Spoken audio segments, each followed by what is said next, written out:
Hello guys, Microsoft পাওয়ার পয়েন্টের এই নতুন ভিডিওতে আপনাদের স্বাগতম। এই ভিডিওতে আমি আপনাদের দেখাবো এই যে এই ক্লিপবোর্ড অপশনটি রয়েছে এটির কাজ।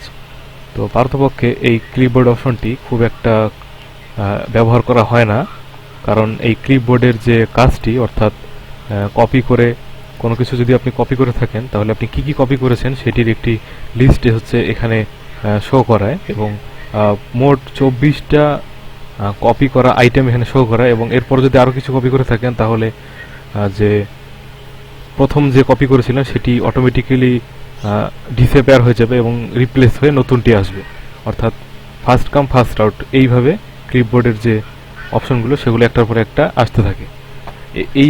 এই কাজটি সাধারণত কিবোর্ডের ব্যবহার করে কন্ট্রোল সি এবং কন্ট্রোল ভি অর্থাৎ কপি এবং পেস্ট এই অপশনটি ব্যবহার করে করা হয়ে থাকে, তাই এটি খুব একটা ইউজ হয় না। তারপরও এটা একটি গুরুত্বপূর্ণ একটি অপশন, যা আপনি যদি অনেক কিছু কপি করে থাকেন এবং আপনি একটি প্রেজেন্টেশন তৈরি করার সময় আপনি এটাকে বিভিন্নভাবে কাজে লাগাতে পারেন। তো দেখে নিই যে এই ক্লিপবোর্ড অপশনটিকে কীভাবে ব্যবহার করতে হয়। তো ধরুন আমি এখানে কিছু লিখলাম, যে মনে করেন আমি লিখলাম নিউ প্রেজেন্টেশন। তো এই নিউ প্রেজেন্টেশনটি লেখার পর আমি যদি এটিকে সিলেক্ট করে এখান দিয়ে ক্লিক করে কপি করি অথবা কিবোর্ড ইউজ করে আমি যদি কন্ট্রোল এবং সি চিপে কপি করি তাহলে এটি কপি হবে। এরপর আমি যে এটা কপি করলাম এই ক্লিপবোর্ড অপশনটিতে হচ্ছে এই জিনিসগুলো শো করাবে। এই যে আমি আপনাকে তাতে দেখাচ্ছি, এই অপশনগুলো এখানে শো করাচ্ছে, এবং এর পরবর্তীতে আপনি এই কপি করা অপশনগুলো আপনি যদি কোথাও পেস্ট করতে চান তাহলে আপনি হচ্ছে কোনো নির্দিষ্ট একটি কোনো পেজে আপনি যেখানে কার্সর রাখবেন সেখানে গিয়ে এখানে যদি ক্লিক করেন তাহলে সেটি হচ্ছে এখানে পেস্ট হয়ে যাবে। তো এরকম এটি হচ্ছে একটি উদাহরণ দেখালাম, এবং আপনি যদি আরও কিছু কপি করা থাকে, ধরুন আমি কোনো একটি ড্রয়িং আমি অ্যাড করছি, সেখানে ধরুন আমি আরও কিছু ড্রয়িং অ্যাড করছি,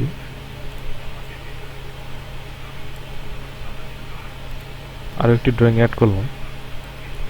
তো মনে করুন আমি এই ড্রয়িংটাকে কপি করব। এই যে কপি করার সাথে সাথে এটি ক্লিপবোর্ডে অ্যাড হয়ে গেল। এছাড়াও এটাও যদি আমি কপি করি তাহলে এটাও অ্যাড হয়ে যাবে, এটাও যদি কপি করি এটাও হচ্ছে অ্যাড হয়ে যাবে। অথবা আমি যদি কম্বাইন্ডলি কোনো কিছু তৈরি করি, ধরুন মনে করেন আমি একটি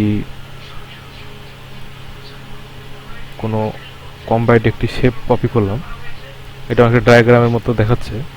তো এটা যদি আমি এখন সিলেক্ট করে আমি যদি কপি করি তাহলে এই পুরো জিনিসটা কপি হয়ে এই যে ক্লিপবোর্ডে এখানে শো করাচ্ছে। তো এরপর আমি যদি চাই যে এই জিনিসটা আমি কোথাও আরেক জায়গায় আমার দরকার, আমি সেখানে দিতে চাই, তাহলে আমি যদি এখানে ক্লিক করি তাহলে এই যে এটি পেস্ট হয়ে গেল। তো এই ক্লিপবোর্ড অপশনটিকে আপনারা এইভাবে ব্যবহার করতে পারেন।